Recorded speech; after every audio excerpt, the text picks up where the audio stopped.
Florida Governor Ron DeSantis says 400 illegals were held there, but that number has dropped to around 180 as they continue to be deported.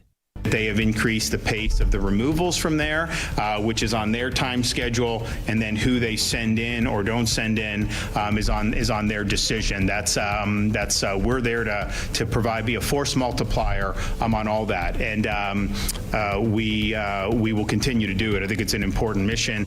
The FBI has arrested and accused 2 Florida-based church leaders of forcing unpaid workers to run a call center and gather $50 million in donations for humanitarian causes that instead went towards lavish personal purchases. Fox 35 Orlando's Chancellor Wynn reports from Ocala, Florida. Investigators say workers were recruited by the leader of the Kingdom of God Global Church, David Taylor, who allegedly claims to be Jesus' best friend and to have had multiple face-to-face encounters with God. Taylor also allegedly recruited people to work as his personal servants, making them bring women to him and to make sure those women took Plan B emergency contraceptives. If the servants refused, then they would be punished just like the call center workers. Investigators say the church's executive director, Michelle Brannon, was in charge of enforcing the punishments. That Taylor would command punishments via text messages, one of which read, quote, "I want those in Ocala who's supposed to be doing their work but are not punished and out in the garage and their food taken away." In Ocala, Chancellor Wynn, Fox News. A California family is suing OpenAI. Chris Woodward tells us why. The lawsuit comes after 16-year-old Adam Rain of California took his own life. Adam's family says he consulted with OpenAI's ChatGPT before ending his life. Attorney Jay Edelson is representing the family, and speaking on News Nation, Edelson stressed that this is not a lawsuit against AI, rather a lawsuit to put OpenAI on trial. This was not a situation where ChatGPT was giving the normal warning signs and saying, oh, you've got suicidal ideation, you might need to get help. It did that a few times, but it was actively encouraging him. One of the most chilling examples, Adam reached out to ChatGPT and said, I want to leave a noose hanging in my room so someone finds it so they can stop me from doing this. Do you know what ChatGPT said in response? He said, just talk to me. I'm your friend. Don't talk to anyone else. Don't put that out there. I'm your friend. It did this over the course of a couple months. It did it so much that the last day it gave a pep talk to this 16-year-old kid. Edelson went on to say that he intends to show a jury that OpenAI's Sam Altman gave ChatGPT the green light amid warnings that it was not ready. He had all of these safety executives quit and say, what are you doing? We've done a week of testing instead of months that we should have done. You can't do this. Sam said, I'm going to do it. What happened? 2 things. One is ChatGPT, OpenAI, skyrocketed in value from $86 billion to $300 billion. And the other thing is Adam died. I'm Chris Woodward. After decades on Alabama's death row, an inmate is getting a new trial. A federal judge orders a new trial for Alabama death row inmate Christopher Barber after new tests showed another man's DNA on the murder victim's body. Barber, now 56 years old, has been on death row for 31 years for the 1992 stabbing death of Thelma Roberts in Montgomery. Carmen Roberts, Fox News. For American Family News, I'm Rusty Pugh. If we lose this cultural war, we're going to have a hedonistic, humanistic society. Discover the story of the culture warrior Don Wildman and how he went head-to-head with Hollywood, Playboy, the homosexual agenda, and the Disney Empire. The movement Don started paved the way for Christians to boldly stand for truth and righteousness in a hostile culture. Watch Culture Warrior today for free. Visit culturewarrior.movie. Welcome to Today's Issues, offering a Christian response to the issues of the day. Here's your host, Tim Wildman, President of the American Family Association.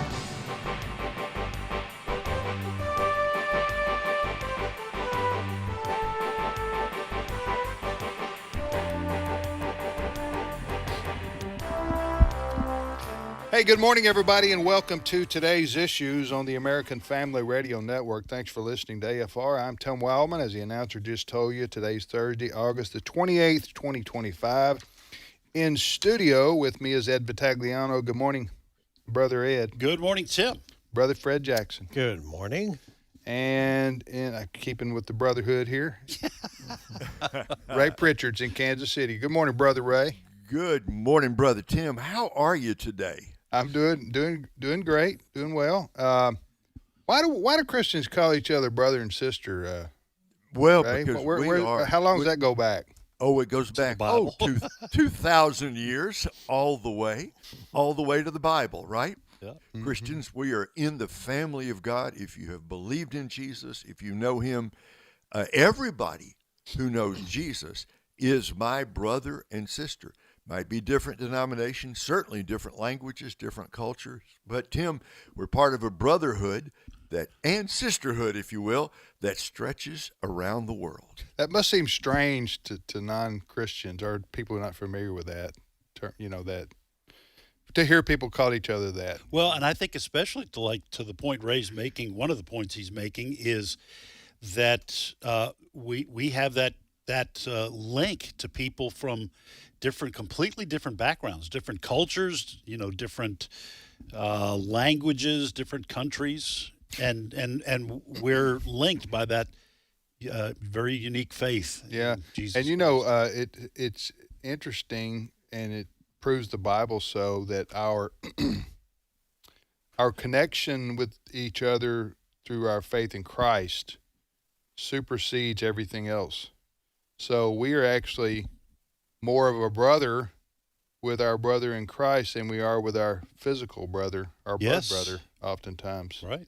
So that's the way that works. But as Ed and Fred said, and Ray said, this goes all the way back to the 2,000 years. Yeah. 2,000 years of Christians being considered brothers and sisters to each other. I just remember when I was young, it seemed like a lot younger, like childhood. It just seemed like we had more people calling each other back in the, sister so-and-so, brother so-and-so. I'm doing it actually a lot the older I get because I forget people's names. Hi, brother. Hi, sister. Hey, it brother. works. Yes, it does. Hello, saint. At church, we have a pretty good sized church, so I'll just brother. I know. Yeah, you have to go with is that a pronoun? It is is that a brother? No, I don't think it's a pronoun. It's a noun. It's just a noun, straight up noun. Yeah. It doesn't even identify as a pronoun, no, does it? No, it doesn't. So. It's just a regular noun. Regular noun. All right, Dr. Alex McFarland will be with us at the bottom of the hour, and we're having a little fun here to start the program, but it's a very sad day in Minneapolis and people in mourning there, Fred, because of what happened. Yes, last evening there at this Catholic school in Minneapolis, there was a vigil to remember the 2 kids who were shot and killed by this guy. 17 others, 14 of the students at this Catholic school were wounded. We can report this morning that doctors at various hospitals in Minneapolis have done a remarkable job on those who were wounded. We are told that all of them will survive. But just a horrible experience. Just to review some of those who may have not heard the details. About this time, maybe a little earlier yesterday, they were just a few days into a new school year at this Catholic school in southern part of Minneapolis. And they were in a chapel service. They were holding a mass at this Catholic school. The kids were just coming in there. They were sitting in pews when a guy who we now know as 23-year-old Robin Westman, who identified as a female, we'll talk more about that in a moment, he stood outside and began to fire a multitude of weapons, we're told, into that chapel. Through windows? Through windows. Just indiscriminate. Indiscriminate shooting. Okay. And 2 young kids passed away almost instantly. And as I say, 17 others, including 14 other kids, were wounded in all of this. Hundreds attended that vigil there last night. It is a scene almost that's reminiscent of the school shooting that we had in Nashville back a few years ago. And we're going to talk a little bit because in both cases, the shooter was a transgender. The authorities have taken down a video that this 23-year-old Robin Westman, in the Minneapolis case, he made a video posted it on X and created what's being called a manifesto as to where his thinking was in all of this. I thought it was YouTube, or was it both? I think I saw a copy of it on X. Okay. All right. I just remember yesterday, excuse me for interrupting, but they said YouTube took it down. Yes. That's what made me think that. Yeah. And again, some similarities to Nashville. Some manifestos disappeared all of a sudden. And because apparently some authorities don't want people to know that in both cases it was a transgender individual. But this person in Minneapolis, 23-year-old Robin Westman, in this video, you can see the cache of weapons that he had. And on some of the weapons, some of the magazines, and he was spewing hatred against a whole group of people. Donald Trump was mentioned. And on one of the magazines of this high-powered rifle, he just wrote, "ha, ha, ha," on it. Anyway, so that's Did what he we know. also write, "This one's for the kids"? That he did say, "This is for the kids," ha ha ha, on one of the magazines. Yes.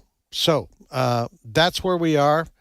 Because of this manifesto, we know that, and various excerpts of that, if you go to our coverage on AFN, in one of these videos, the shooter shows cache weapons, kill Donald Trump, and also "Where is your God?" written on them, on these weapons. He wrote, "Where is your God?" Where is your God? And then the New York Post is also reporting on this, saying he was tired of being transgender. He says, "I only keep the long hair because it is pretty much my last shred of being trans. I'm tired of being trans. I wish I never brainwashed myself," he wrote, according to a translation by the Post. So Ray, this young man, how old was he? 23. And he killed himself. Yes, he did. After he finished shooting, he killed himself. Yes. What was wrong with this guy? Well, there are two or three answers to the question, because I read part of what you were talking about, Fred, yesterday before they took it down. We throw around the phrase "deeply troubled," but here is a young man whose mind and heart was warped by what he had been through. I mean, he says he doesn't even want to be trans anymore. Yet he has the stuff on there, "This is for the kids, ha, ha, ha." I think it shows two things. Number one, you can be truly mentally sick or mentally ill and still be morally culpable for what you do. And this young man was deeply troubled and mentally deranged and probably demonically inspired. And yet he planned it. He intended to do it. He went there, killed those kids, and then took his own life. About as evil an act as you can imagine, Tim.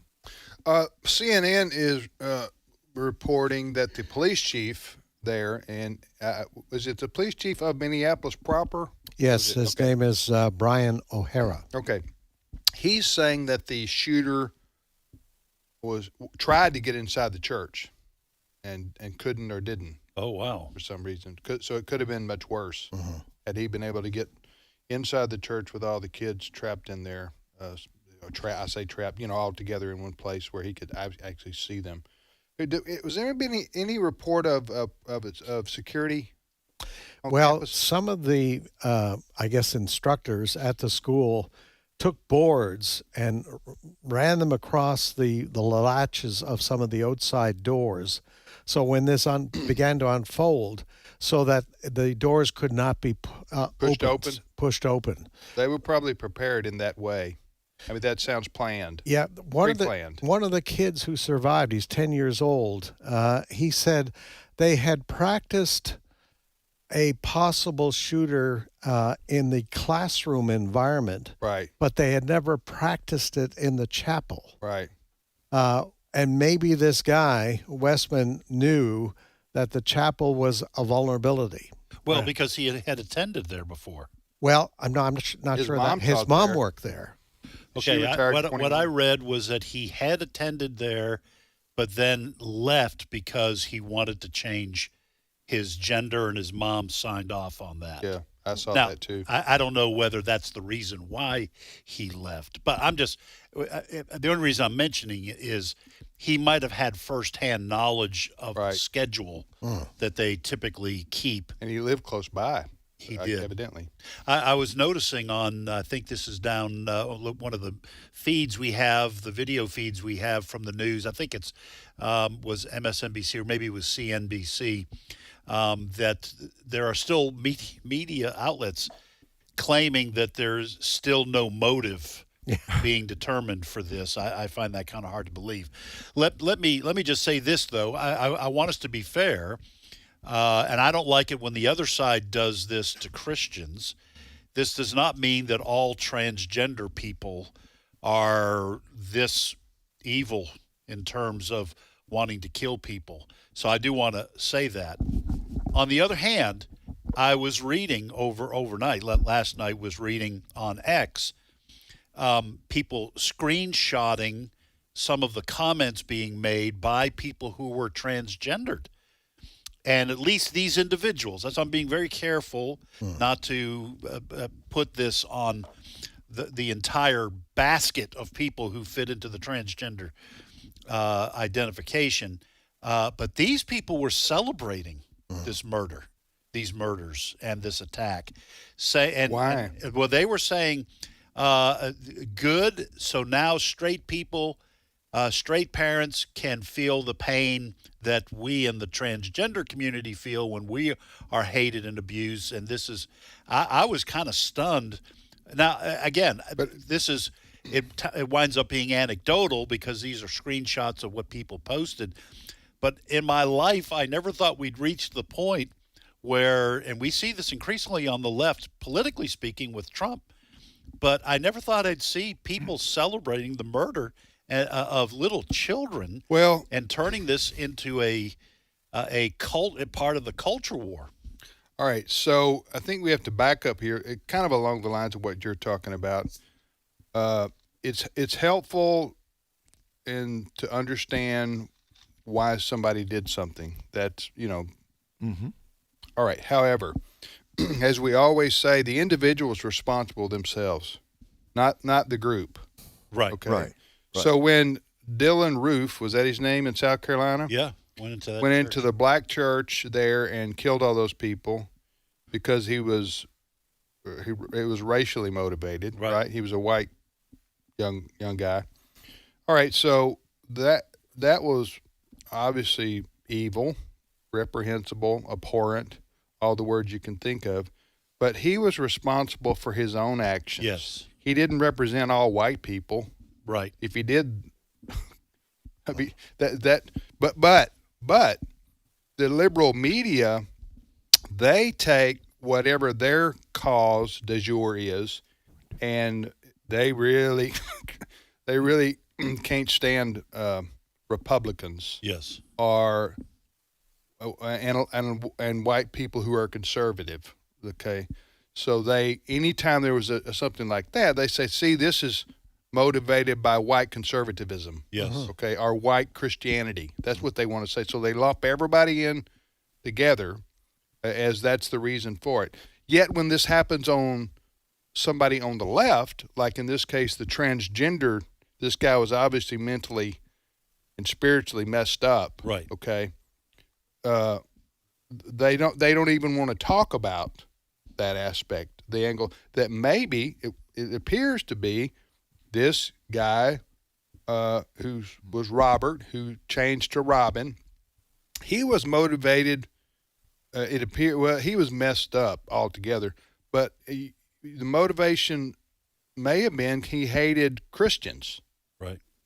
Okay. I mean, is that a far-fetched thing to think he went to a Catholic school and started mowing down innocent children, killing innocent children? So what was his motive? His motive was, I hate crime. They don't even, the liberal media don't even want to talk about that. You start talking about a hate crime against Christians, they want to flip it to gun control. Yes. You see what I'm saying? That's Absolutely. what they want to talk about. Mm-hmm. So, but when a violent act like this is committed by somebody who they would say is conservative, although we could parse that out, whether that's actually a legitimate claim or not, then it isn't gun control so much. It's that they're a conservative. Yeah, That's the reason it's they their do it. ideas So that are at fault. Right. You see what I'm saying? Yeah, no, absolutely. And I want us to get, and then we can toss this back to Ray to get his take on this. But another thing that's kind of playing out in this, it for some reason, when we have these shootings here the last 3 or 4 years, we have heard people on the left get angry, Fred, when Christians say, let's pray for the survivors. And they seem to hate that. And they basically ridicule prayer for those people and imply that that's clearly not enough. And you have something with, was it Jen Psaki? Jen Psaki, not only Jen Psaki, but the mayor of Minneapolis said much the thing as Jen Psaki said. You know, a lot of people, when in these incidents, they say our thoughts and prayers are with those individuals. Well, yesterday, Jen Psaki, who was Biden's first White House spokesperson. Circle back. She now works, I think, still with MSNBC. Mm-hmm. Highly rated show. Yeah. She said, prayer is not freaking enough. Prayer does not end school shootings. Prayers do not make parents feel safe sending their kids to school. Prayer does not bring these kids back. Enough with the thoughts and prayers, end quote. What does she propose we do? Did she say? She wants to take away guns. I'm sure she didn't say it in that, but I'm sure that's what she was thinking. Ray, this seems to more and more be the reaction from people on the left, many of whom, not all, many of whom have either no religious beliefs or they are hostile towards Christianity and want to insert their mockery of what Christians immediately do in situations like this. They want to pray and cry out to God and pray for the people because there's compassion in the heart of a Christian. And I don't know anybody who doesn't think. I mean, I've got grandkids in school. I think about the horror of this kind of thing happening.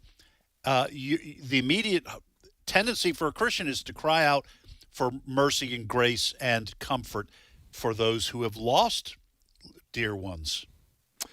You know, Ed, a crisis brings out what is inside every human heart. This shocking event yesterday, of course, it's going to bring out in the hearts of Christians an enormous, overwhelming desire to cry out to God, to pray for those who were hit but not killed, that they might survive, that God would protect, that God would guide, that God would bring about healing inside that church and with the families. And we pray for the families of those 2 children that were murdered.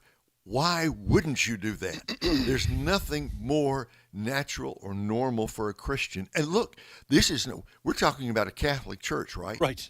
I don't think there's none of us are Catholics. Might be Baptists, could be Methodists, could be Presbyterians. Doesn't matter. At a moment like this, if you know the Lord and claim the name of Jesus, the most natural thing in the world is to cry out to God. And for Jen Psaki to say what she said, it's evidence of a hardness of heart, of a darkening of the heart, to say, almost to imply that enough, she said. Enough with the prayers. Enough with the prayers. Like you can't do more than one thing at a time. That's you can right. pray and you can talk about possible and you can solutions. come to the aid, and you can look at security, and you can look at could anything have been done to identify this young man? Right. You can do all that.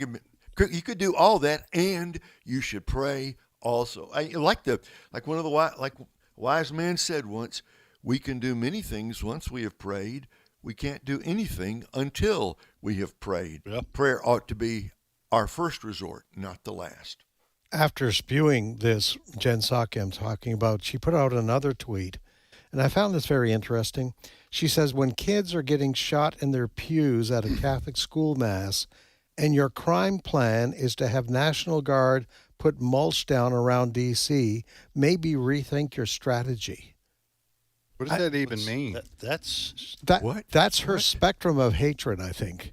quite frankly. She's She tying brings this- Don. What does she brings National Don- Guardsmen in D.C. have to do with what happened in Minneapolis? Absolutely nothing, Tim. But in her mind, they're all part of the problem. Donald Trump, these conservatives who talk about prayer and all this sort of thing, she lumps it all together. Yeah, a lot of, sometimes I can follow people I disagree with, at least their logic line. Right. But not not with that. That's bizarre. That's Well, bizarre. because frankly, the argument over guns cuts both ways in a case like this.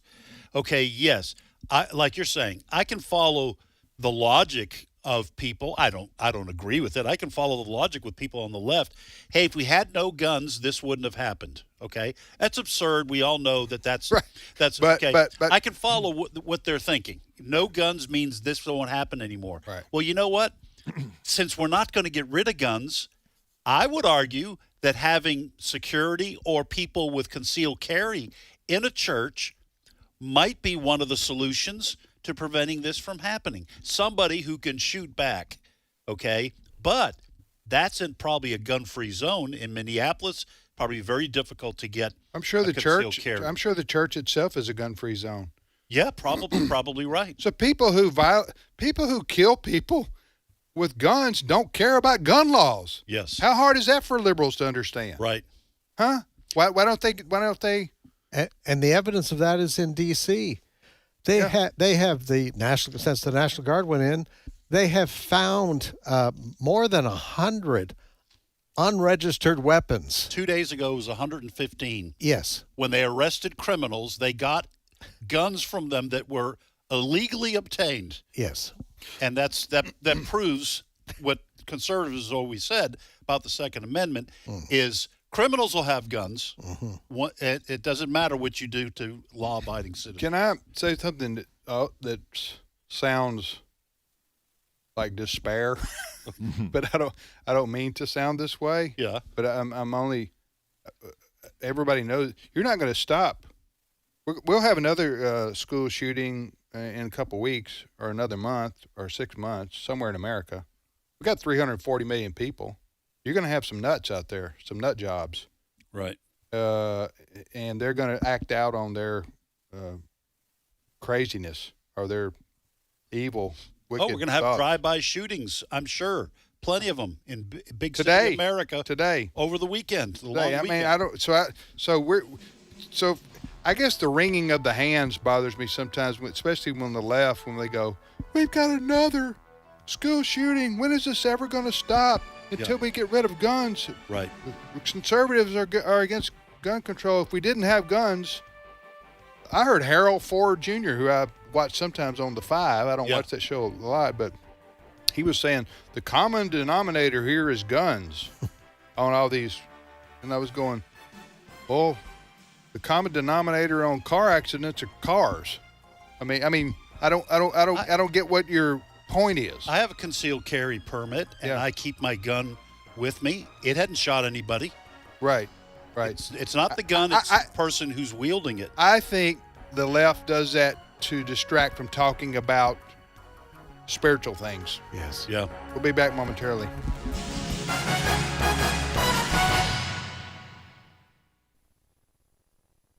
It's my turn. Here is your host for My Turn, Don Wildman.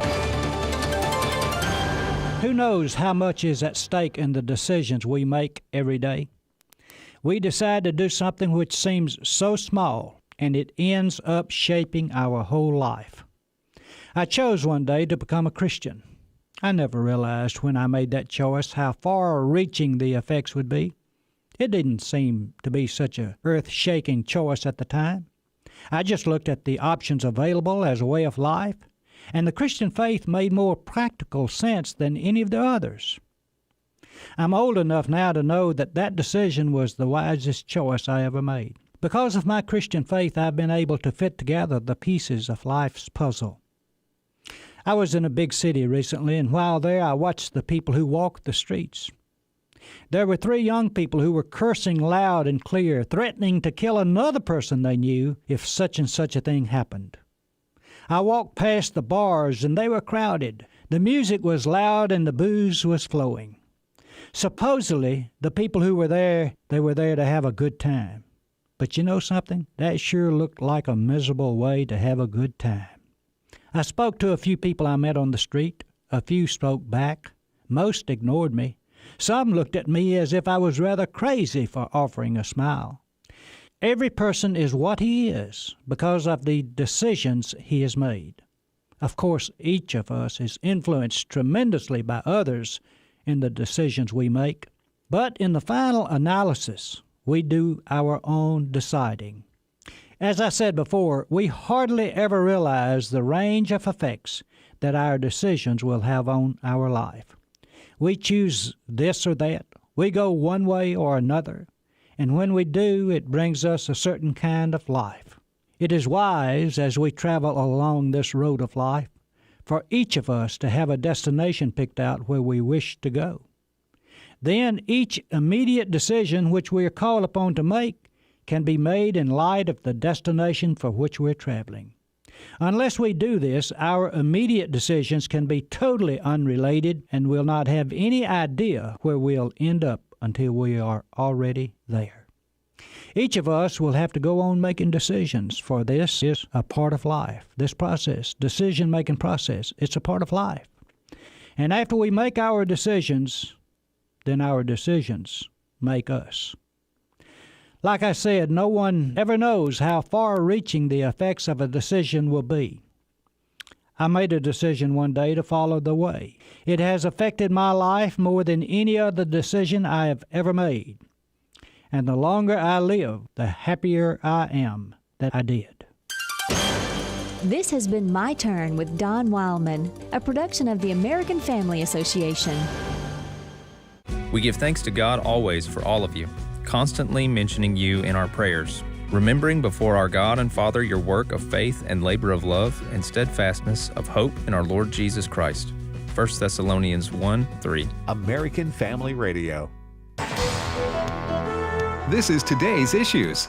Email your comments to comments@afr.net. Past broadcasts of Today's Issues are available for listening and viewing in the archive at afr.net. Now, back to more of Today's Issues.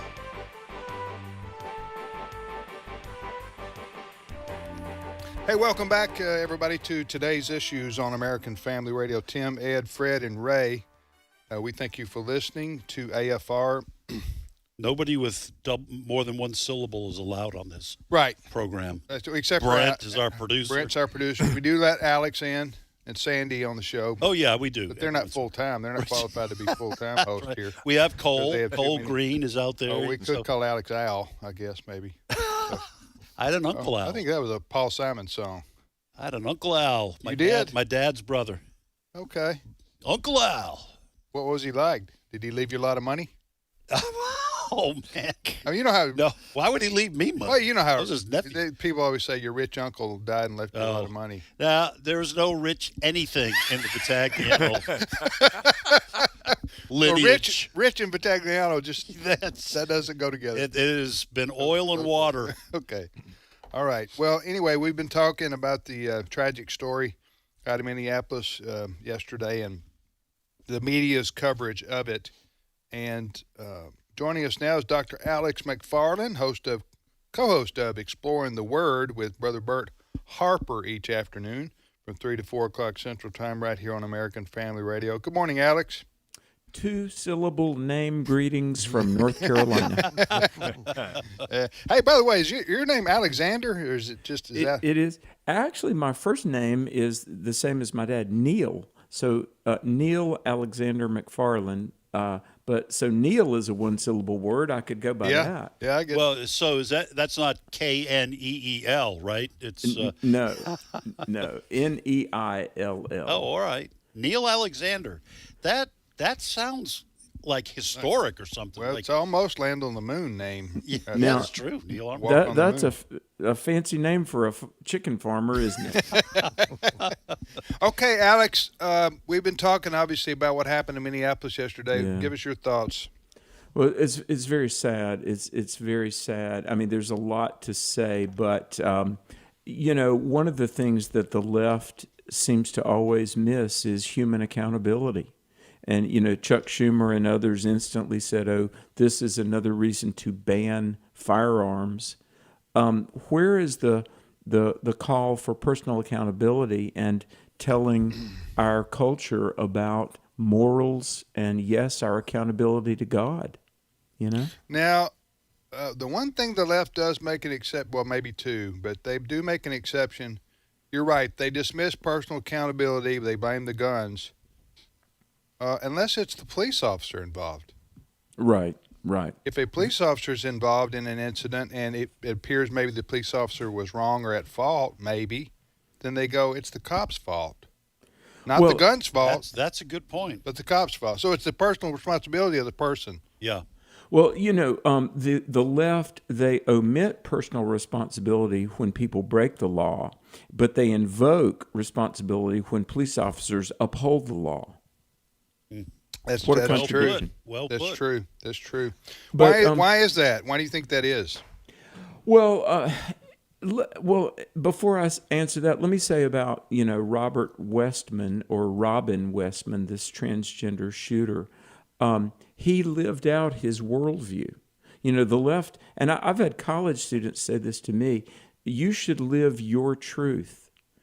Well, this is a tragedy. It's unspeakably wicked what this young man did yesterday. I mean, it is the only word is wickedness. This was objectively evil.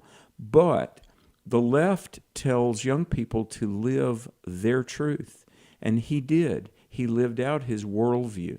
Now, it's interesting, and I sent you guys that New York Post link where he regretted that he had, quote, brainwashed himself to believe in transgenderism. And I think it's interesting that, the shooter some months ago in Tennessee, also at a Christian school, that shooter was transgender. But there's a lot to be said here. First of all, murder is wrong. The sixth commandment says, "Thou shalt not murder." God does give nations and individuals the right to self-defense, national defense, but that's not what this was. This was murder.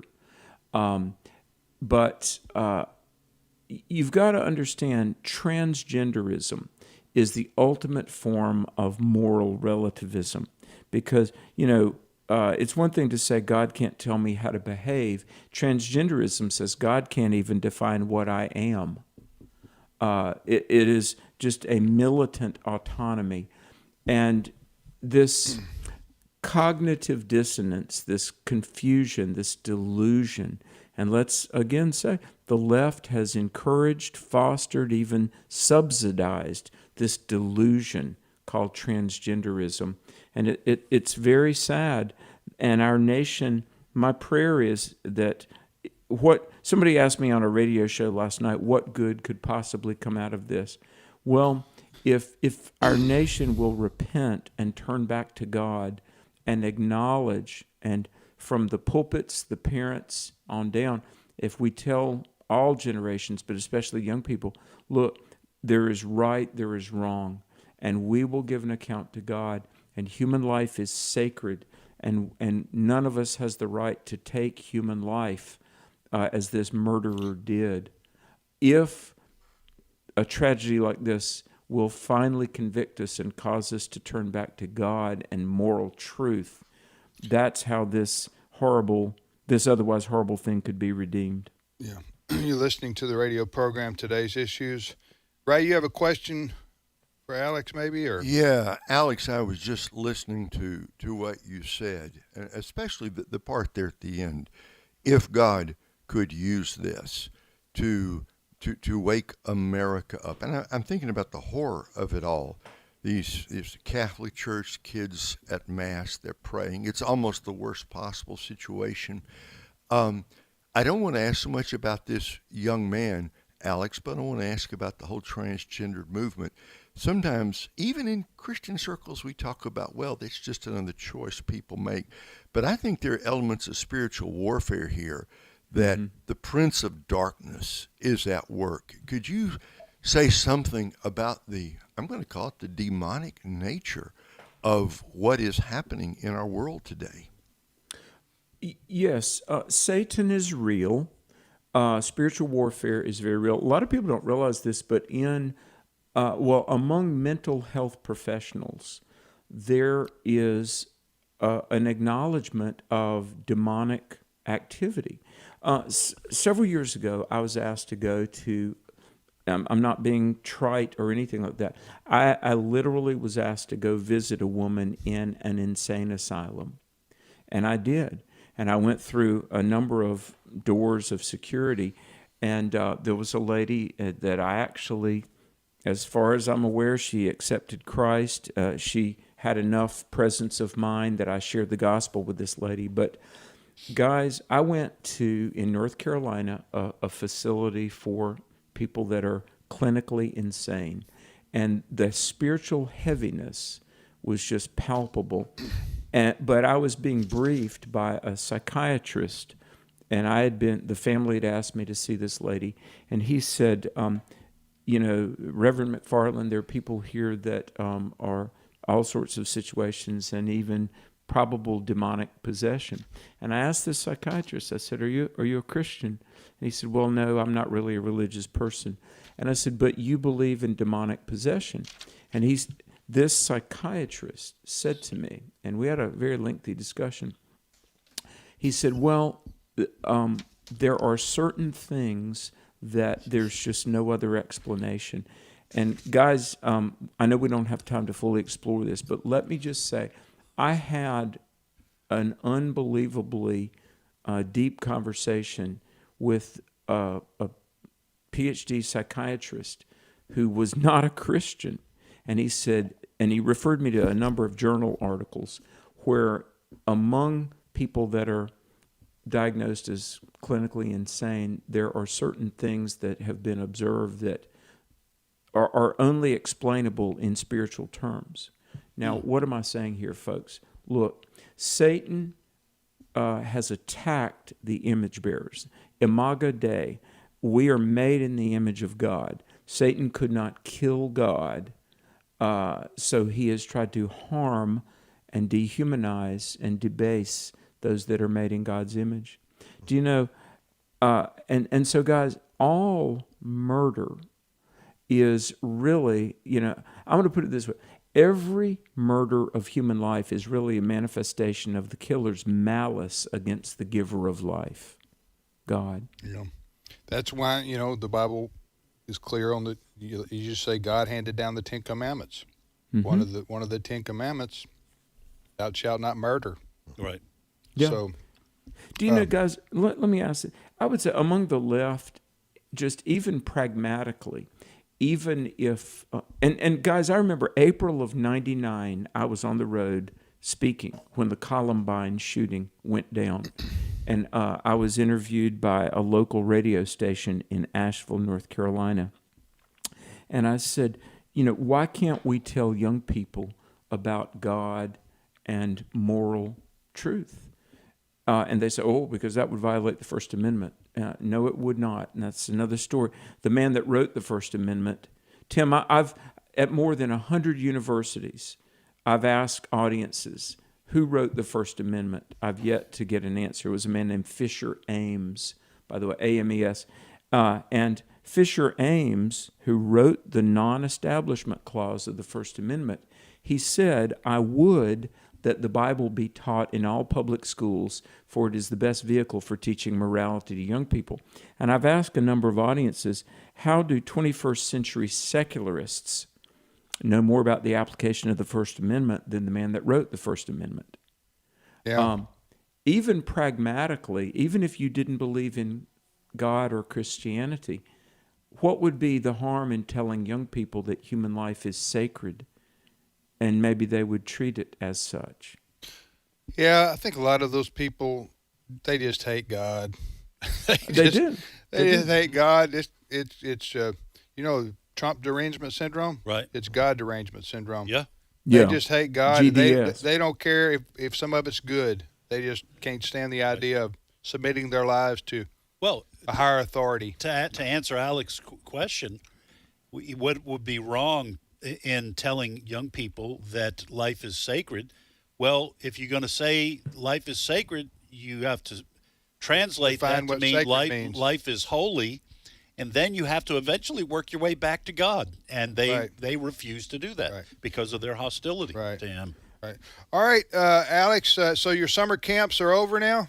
Summer camps are over. Okay. We had over 300 salvation decisions among teenagers. Glory to God. But and then last Thursday night, a week ago today, we had almost 2,000 people from 17 states that came to hear Charlie Kirk. And I just want to say how much I appreciate the work of this evangelist is so augmented by the microphone of AFR.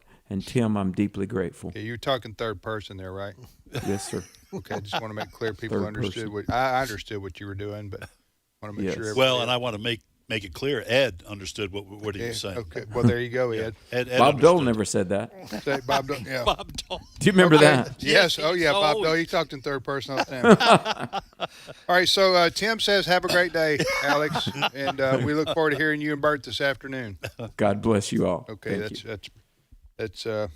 that's Neil Alexander McFarland joining us from North Carolina. You're listening to Today's Issues on American Family Radio. Thanks for listening to AFR. Tim, Ed, Fred, and Ray. I wanted to get to a couple more stories before the hour's up. Namely, this story yesterday, the mayor of the District of Washington, D.C., held a news conference. Mm-hmm. And she was going over the statistics since President Trump initiated a federal takeover, so to speak, of law enforcement in the nation's capital, which he has the constitutional authority to do because it is the one and only federal city that we have. That's why it's called the District of Columbia.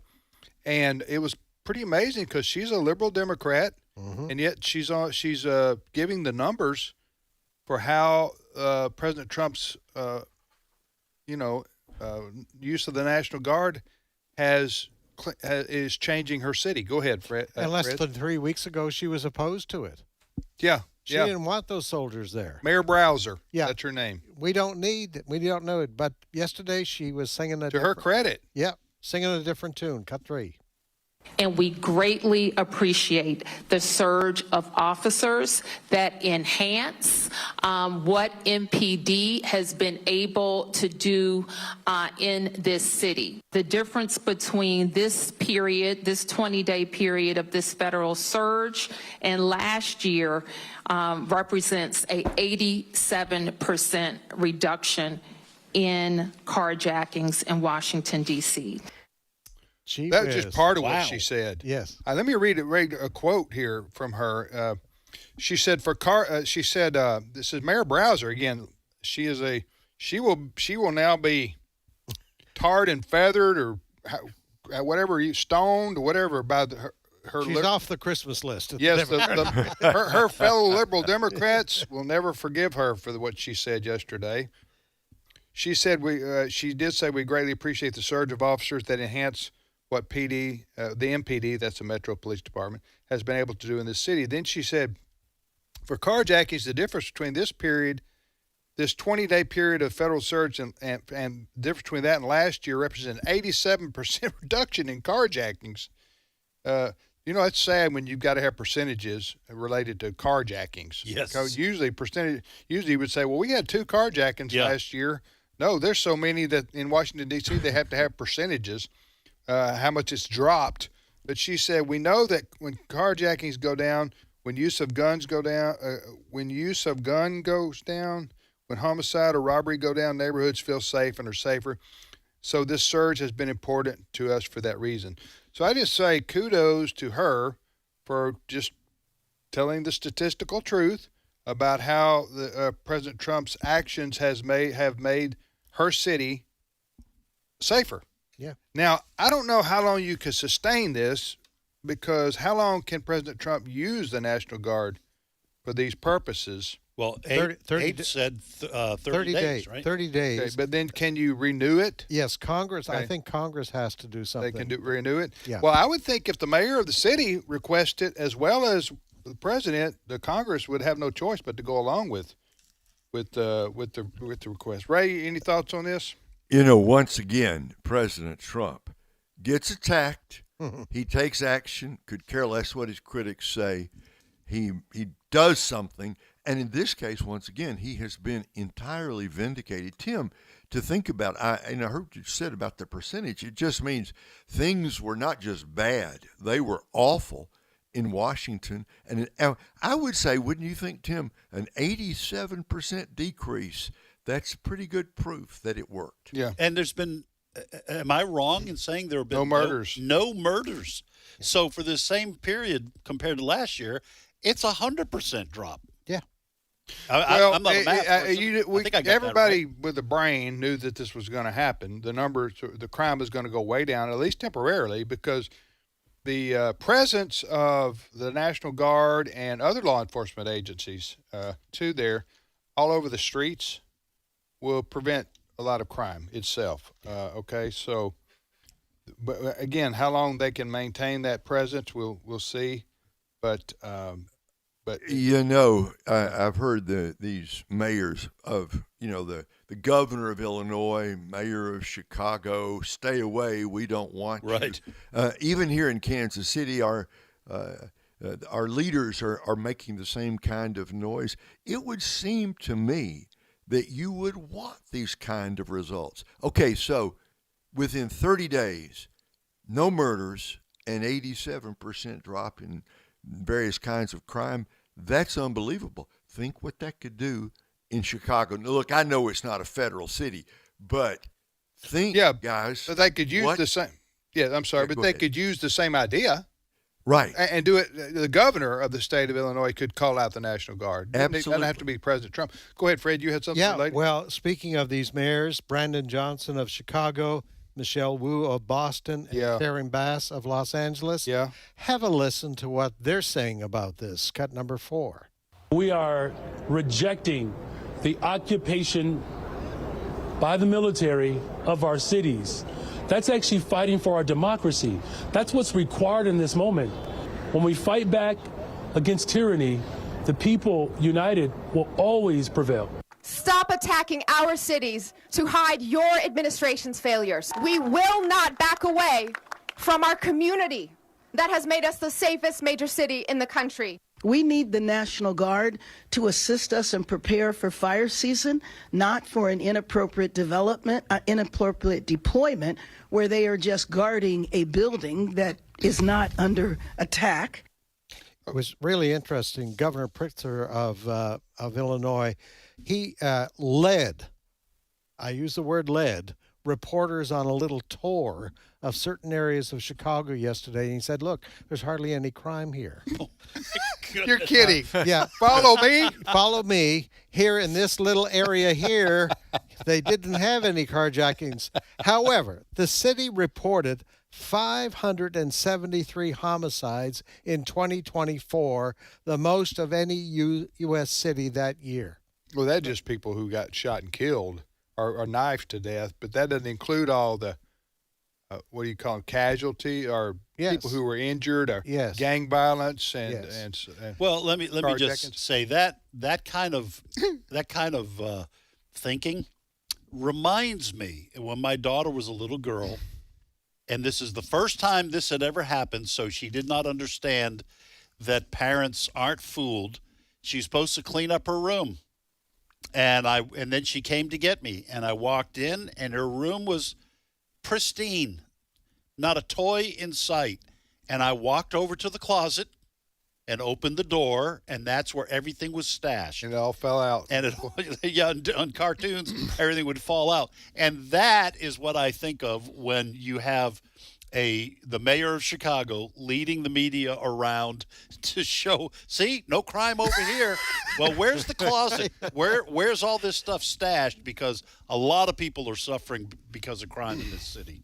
Oh, my. But anyway, good for the mayor of Washington, D.C. I'm shocked. Yeah, me too. Have a press conference, and she's lauding the efforts of the National Guard that President Trump has put in Washington, D.C., our federal city. And let me just say one last thing about if the deployment of the National Guard to bolster the MPD, the Metropolitan Police Department in Washington, D.C., is leading to this kind of decrease in crime, then what you were doing before is not working. Yeah. you're going to have to change what you're doing, which is probably to bolster the numbers of people in the MPD. It's putting criminals away when they commit crime, not releasing them back on the street, and not letting them get away with having a rap sheet 13 or 14 crimes along. Well, I don't think, despite the comments there from the mayors of Chicago, Boston, and Los Angeles, President Trump's not going to send the National Guard into those cities. As Abe said yesterday, Abraham Hamilton III, he doesn't have the constitutional authority to do so, not unless the mayor or the governor of the state said, Mr. President, help us for some particular reason, a national disaster, a natural disaster or some kind of riots going on, and they need help for a particular moment in time. But so he's not going to do that. Now, does President Trump troll? Yes, he's a master troller. He's the king of troll. He's the king of trolls. So he'll say something that he doesn't intend to do just to have these people. I don't agree with doing that, by the way, as president of the United States, but especially with other nations. That's the way he rolls. Like making Canada the 51st state. I'm not just saying that because Fred's here. Well, but Trump will say something like this. Like he went after the governor of Illinois for not taking crime seriously in Chicago. And then he adds, and he also needs to go to the gym. Yeah. Like that fat boy needs to step back. Needs to eat a salad and he needs to eat a salad, and the governor. So you get into that kind of spit spat when you Trump. You got to take. I like that spit spat. Spit spat. Yeah. And then then the governor of Illinois says, "Oh yeah, that's a pot calling the kettle black," so to speak. That's what he didn't say exactly that, but anyway. Yeah. So with Trump, that's what you get, man. You just get. But this what he's done in D.C. is a home run, and it like we've been saying, it's a temporary fix, and when these troops go home, I guess law and order will return to its prior levels. What I've learned is basically with Trump, I think we've all learned this by now, and he can't be president again, so he really doesn't care. he never did care, right, but he never did really care, but he doesn't care. He couldn't care less than he does right now about how he talks or is interpreted. But with Trump, his policies you cheer for. Yes. The vast majority of the time. Right. Now, sometimes but his childish antics, which come out every few days, you just go, what do you don't need to talk to Rosie O'Donnell. Okay? Right. Anyway, we all know that's how it goes. Yeah. So, a unique individual, to say the least, as serving as president of the United States. We'll be back momentarily with more of today's issues on the American Family Radio Network.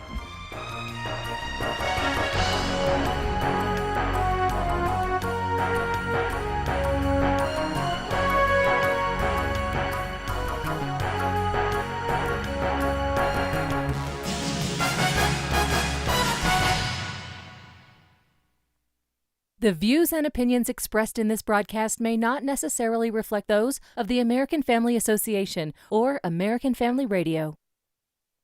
Faith, family, freedom. American Family Radio. All God asks of you is faithfulness. Headlines in USA Today. Did you see it this morning? All the odds against us. Faithfulness is the word. There's a place for you on the battle line. Engage in the fight for America's families. Visit afa.net and then take your position. A message from the American Family Association. This is American Family Radio, a listener-supported ministry of the American Family Association.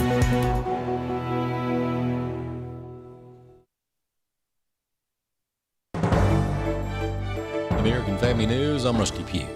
6 victims remain in critical condition in Minneapolis as the city attempts to pick up the pieces from Wednesday's deadly church mass shooting. Jeff Manasso reports. There's a growing memorial of flowers and messages of remembrance for the victims outside Annunciation Church, where evil struck Wednesday, where a gunman shot and killed 2 children and injured 17 others, including 3 adults. This woman, one of many, feeling the need to be there. It's emotional. So I wanted to come out and just pay my respects and do what little I can do. We're told that all those injured are expected to survive as local and federal investigators look for answers, many that we already have, as police also confirm the authenticity of images and videos posted online in what the FBI says it's investigating as an act of domestic terrorism, as a hate crime. The Department of Health and Human Services is looking into the drugs used for people wanting to go through a so-called gender transitioning. HHS Secretary Robert F. Kennedy Jr. said the agency will look at what the drugs may be doing to a person's mental state. We are doing those kind of studies now at NIH. We're launching studies on the potential contribution of some of the SSRI drugs and some of the other psychiatric drugs that might be contributing to violence. You know, many of them on there had black box warnings that warn of suicidal ideation and homicidal ideation. So we can't exclude those as a culprit, and those are the kind of studies that we're doing. A Republican strategist says the Democrats' attempt at a rebrand isn't going well. Katie Zacharias cites the Democrat candidate for Virginia governor as one example.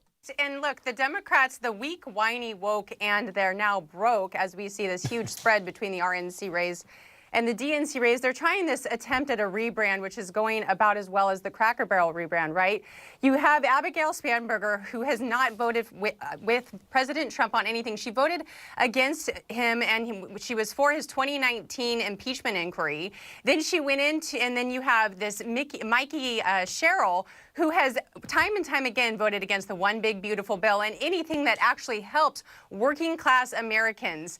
And they've been against all immigration enforcement. And now you have Spanberger coming out and saying, we're not going to allow police officers to help support President Trump's initiative to deport people through ICE. There's a story in the Russian-Ukraine war you're not hearing much about in the mainstream media. Robert Thornton has more. Since Russia's invasion of Ukraine 3.5 years ago, thousands of Ukrainian children have reportedly been abducted by Russian forces and taken into Russia, where many have been given new identities and new families. Ukraine says there are about 20,000 missing children. A Yale University research group says it could be as high as 35,000 children. Chelsea Sobolik of World Relief made these comments on Washington Watch. Russia is claiming that they're the humanitarians, that they're the ones coming and helping these vulnerable children find new homes, and they are taking care of them. They're sending them to summer camps.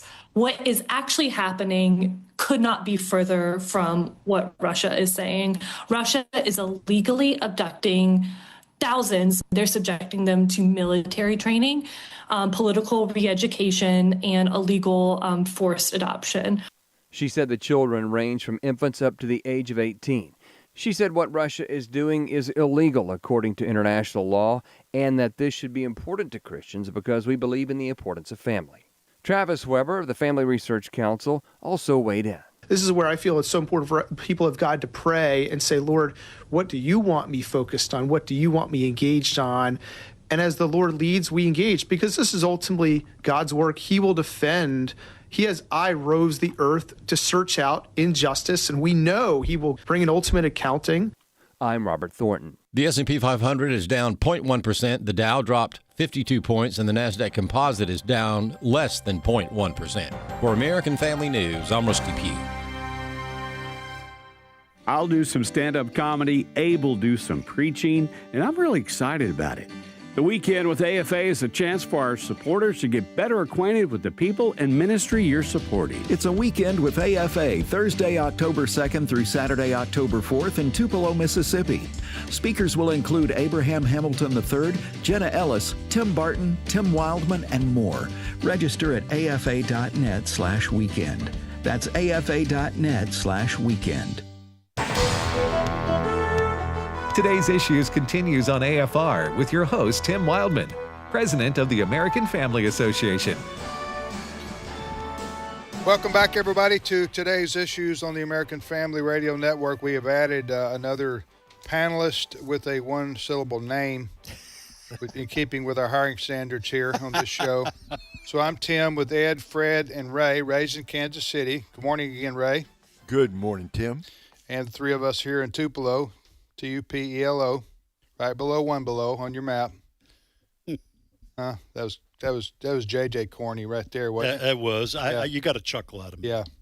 But now Chris Woodward's in studio. Good morning, Chris.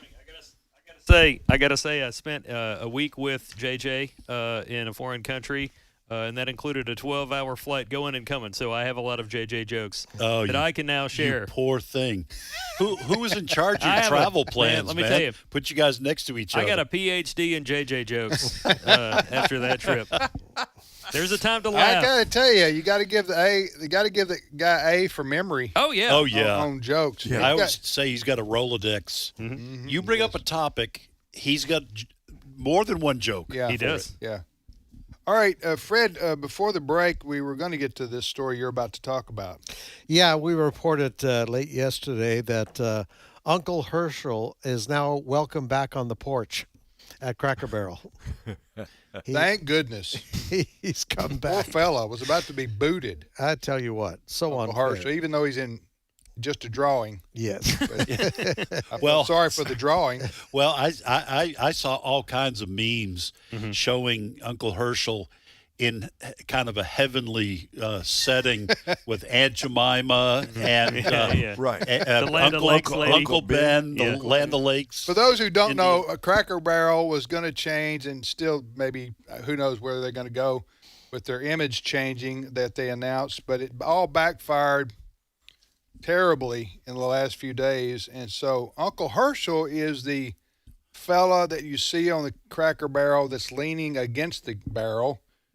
Right, leaning against the barrel or sitting near the barrel. Is he sitting in a rocker?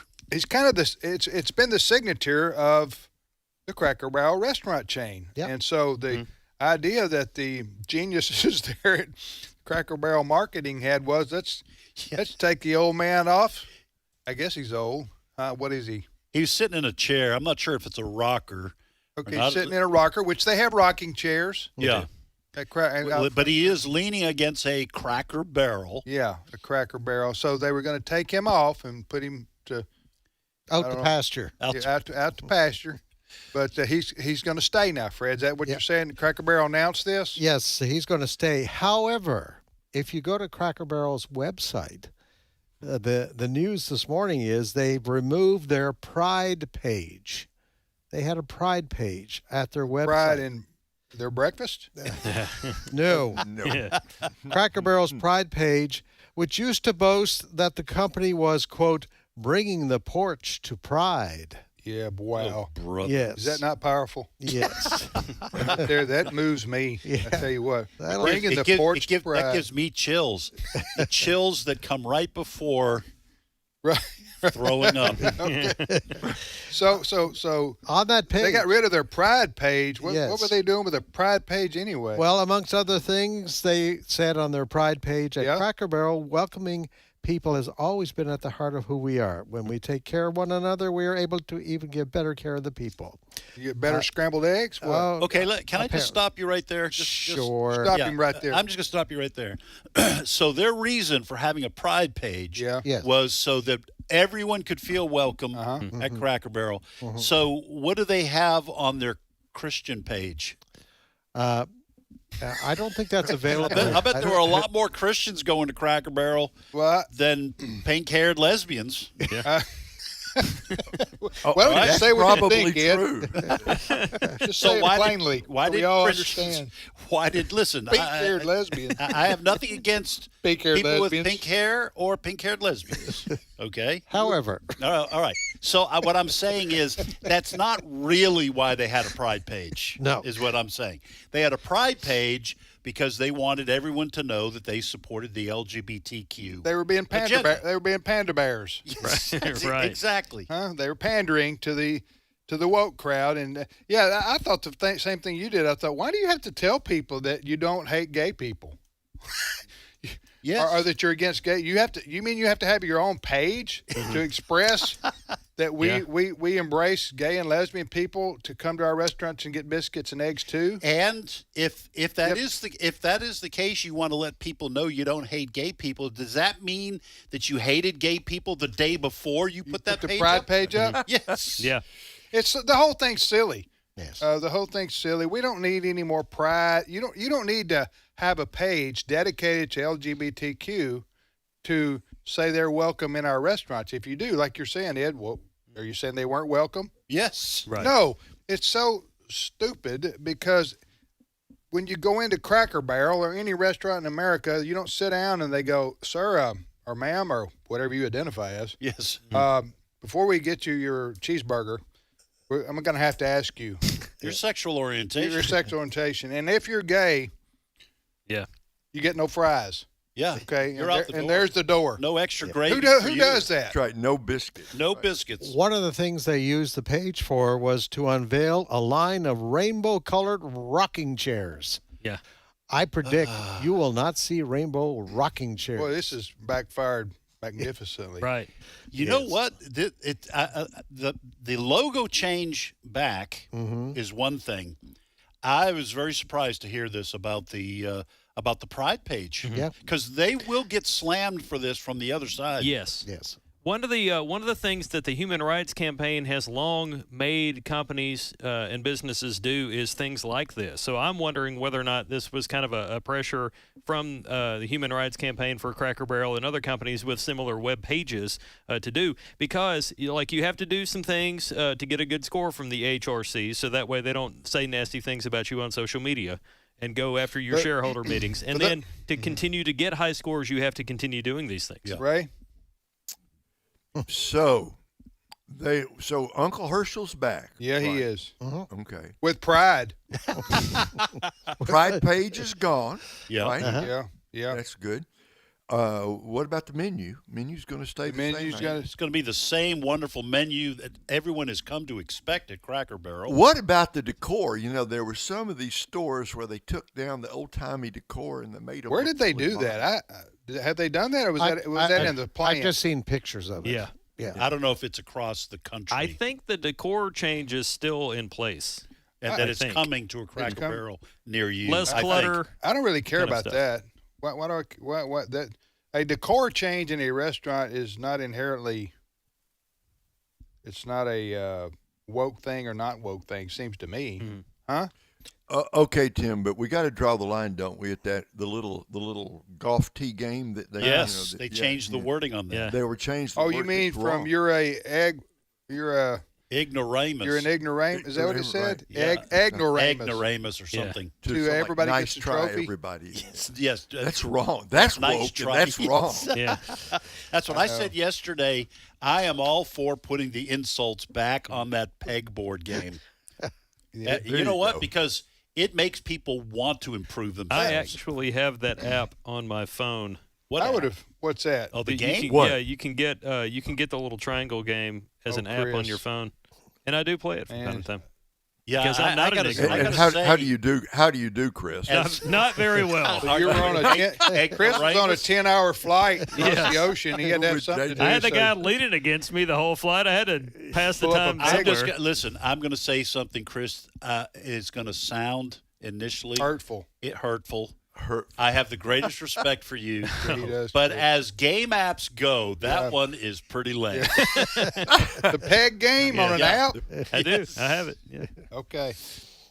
That's like playing checkers against the computer. All right, Chris, let's move on. Yes. All right. Well, are you done with Fred? Uncle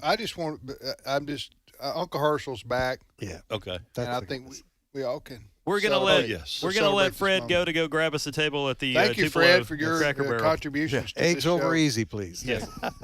All right, Chris, what's the next story? Well, from time to time on this program, we talk about how Chinese people from China, be careful, Chris. Yeah, they're caught here breaking laws, and it may be part of some sort of espionage, some broader conspiracy on the part of the Chinese Communist Party.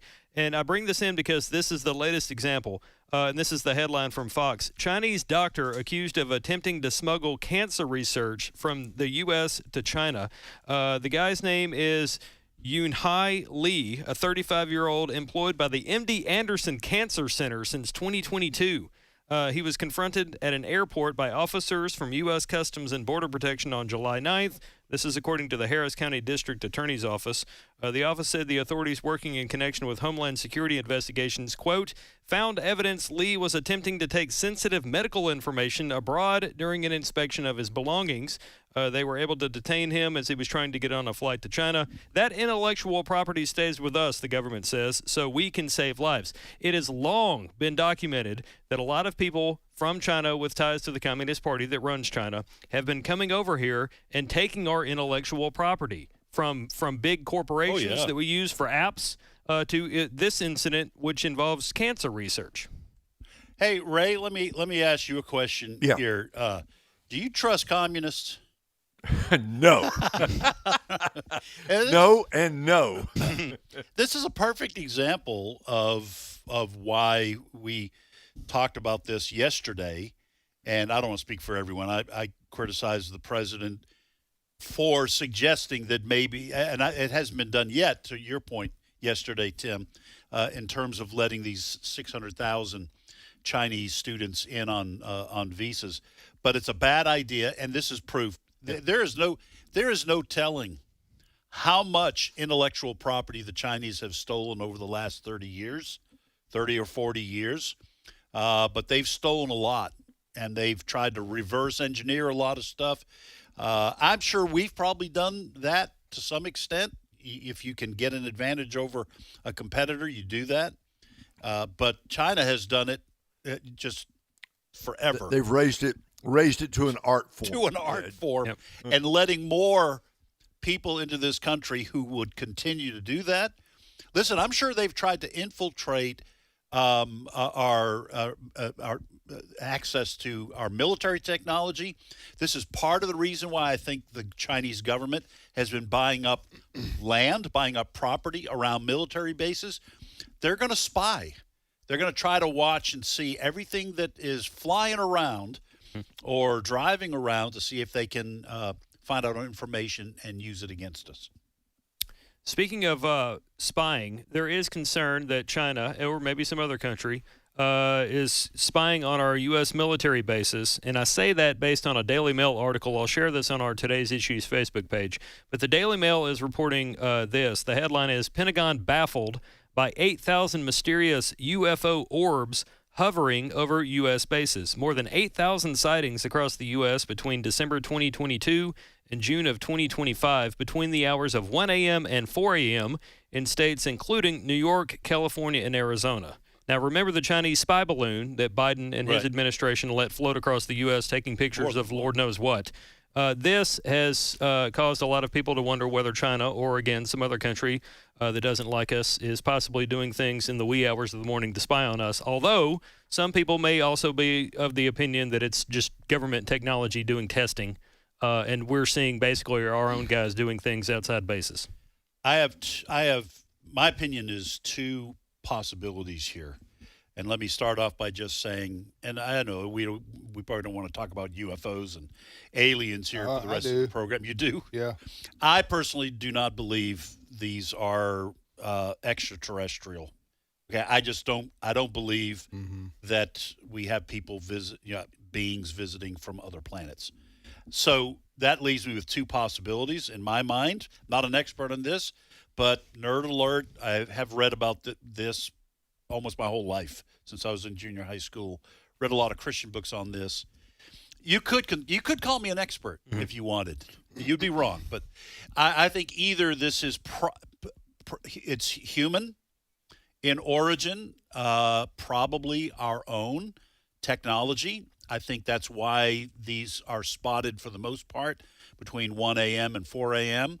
Mostly it's around U.S. military bases.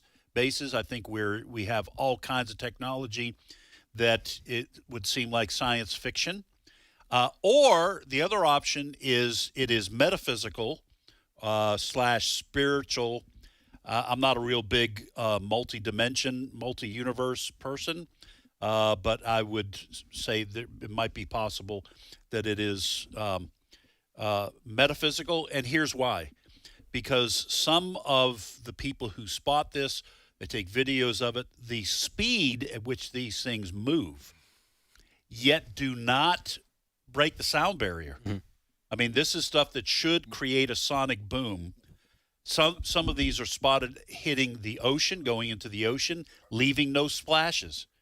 You cannot break the laws of physics and be a physical specimen. Well, Ed, okay, a question or two here.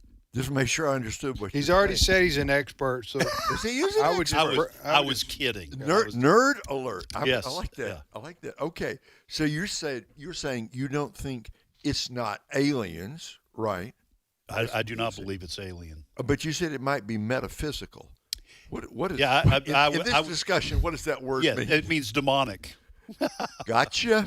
Okay. But we experts try to use large sounding words to increase the amount of impressive. What's demonic? The orbs. The any of this kind of UFO phenomenon. For tons of demons are out there flying around in space. Well, let me just say, when you look in the Old Testament, what's interesting about angelic beings sometimes, or what's called creatures around the throne, sometimes they're described by Ezekiel or and those kinds. Ezekiel is the great example. It says right? This creature looked like burnished bronze. Right. Okay, looked like shiny metal. All right, and so I say, well, if angels look like that, could demons imitate that kind of appearance? And just a quick idea here. This is not just my idea. Lots of people have said this, including non-Christians, that the appearances of these kinds of phenomena mimic the technological advancement or lack of it of the people who see the stuff. So it used to be, now you're going to laugh, but it used to be fairies. It used to be little people. It used to be leprechauns. We joke about that. And you know what's fascinating is people would be kidnapped. You can read all kinds of stories from people in the Middle Ages who were kidnapped by the little people, fairies, etc. I know, it's funny sounding. And they would have missing time. I just like to hear you say fairies. They would have fairies missing time. has a double meaning. The consequences of their interaction with these fairies and other little people are the same as people who have had contact with and have been absconded with by quote unquote aliens. But friends, this is why you tune into today's issues. You have done a lot of reading on this. Here. You will not hear other places. This is the same thing that Galileo faced when he took his expertise. Okay, one last thing. Always the problem. One last thing is because our technology has increased, fairies won't do, Tim. There, I said it again. So you have to substitute the phenomenon and the explanation for it, and you have to leave little people behind. So you're saying leprechauns aren't real? I'm saying leprechauns aren't real. Ed. Hey, listen, Ed. Did you just compare yourself to Galileo, though? I got did. Stuck right there. He's an expert. The Galileo of our generation. Ed Vitagliano, ladies and gentlemen. He'll be appreciated in 100 years. Leonardo da Vinci has nothing on me. Today. All right, listen. Obviously, you can't speak truth. Yeah. Right. You can't speak truth on with a panel like this. Well, I know a bunch of naysayers. It's hard to have a serious conversation about a. If the Lord tarries one day, like Ed's grandkids, my kids, Brent's kids, they're all going to work here, and there's going to be like a painting of Ed on the wall looking up at the stars. You know, Galileo, the Galileo of our time. Oh, all right. So, all right. That I'm just giving the rough outline. Gotcha. I am trying to write a book on this. So but Bigfoot, yes or no? No. Okay. Not as a physical ape-like creature. Gotcha. But the Loch Ness monster, yes or sure, no? right? Loch Ness monster. I doubt it. Yeah. but maybe I would be more. Well, are you guys just going to mock me when I say? No, we're listening intently. I'd be more open to a plesiosaur than what? Yeah, I'd be more open to that than I would Bigfoot. Yeah. Plesiosaur. I don't know how to spell it. Plesiosaur. Make that word up. No, he was a philosopher. If you go back, look. He was Aristotle's. Jesus said, "Don't cast your pearls before swine." and I that's the way I feel. I feel like you just called us swine. This has gone for me. Yeah. Comparing myself to Galileo. Right. To calling my dear friends swine. You're listening to today's issues. We're going to get back on track here, Chris. Yes. Are we though? We got 4 minutes to recover. Yes. Do I have time for a clip? Okay, I'll make this set up quick. Virginia is a state to watch, and I say that because they're having a gubernatorial election. There are 2 people running for governor. One is a Democrat, Abigail Spanberger. She's running against Winsome Sears. Winsome Sears is currently the lieutenant governor of Virginia. She wants to be governor. And the reason I say Virginia is a state to watch here is because the Democrat wants to make Virginia a sanctuary state, and that is an issue that Winsome Sears responded to this morning on Fox. Clip 8. I believe the first job of a governor is to keep the people in their state safe, because, I can't even begin to talk about education and why that matters and how it will help our children. I can't talk about, bringing jobs to Virginia if we're not safe, if the inventories aren't safe, if our children can't walk the street, if we're not locking up people who commit crimes. And see, this is what my opponent is telling us, what she really believes. She is not going to keep Virginia safe, Dana, because of the results of what Governor Youngkin has put forward in Executive Order 47. We are now partnering with ICE, we have our state police who are helping to get the criminals who are illegally here gone. That's it. How can my opponent be against getting criminals off the street? But of course, what we know is she has taken thousands of dollars for a PAC, wait for it, that is named Defund the Police PAC. Now, for anybody out there that might think, Winsome Sears has a good shot here. Her and Glenn Youngkin got elected fairly easily. So did the Republican Attorney General. That being said, Abigail Spanberger is leading this race in most polls. So if she's elected, it'll be close, probably. Yeah, if she's elected, she may make Virginia the next Illinois. Well, Virginia was trending blue, that is Democrat, before the shocking upsets 4 years ago. Right. By Winsome Sears, and I say shocking upsets, that's what some people would have called it, and Glenn Youngkin and others. Right. There was an AG there. Yeah, Jason Miyares. Yes. And they swept the election. Can this be? Are the Republicans on the comeback that will last more than one election cycle? That remains to be seen. Yeah. But I really like Winsome Sears a lot, and that was some great comments by her right there. Plus, Abigail Spanberger may be an alien.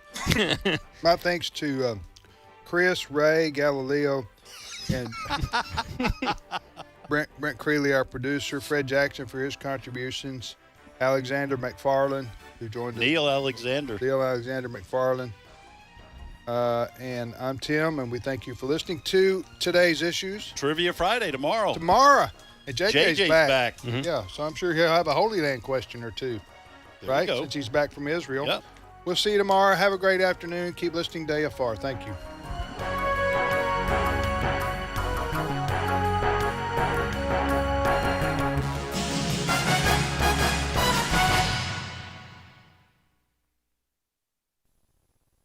Have you ever wanted to take a boat ride on the Sea of Galilee? Raise your hand.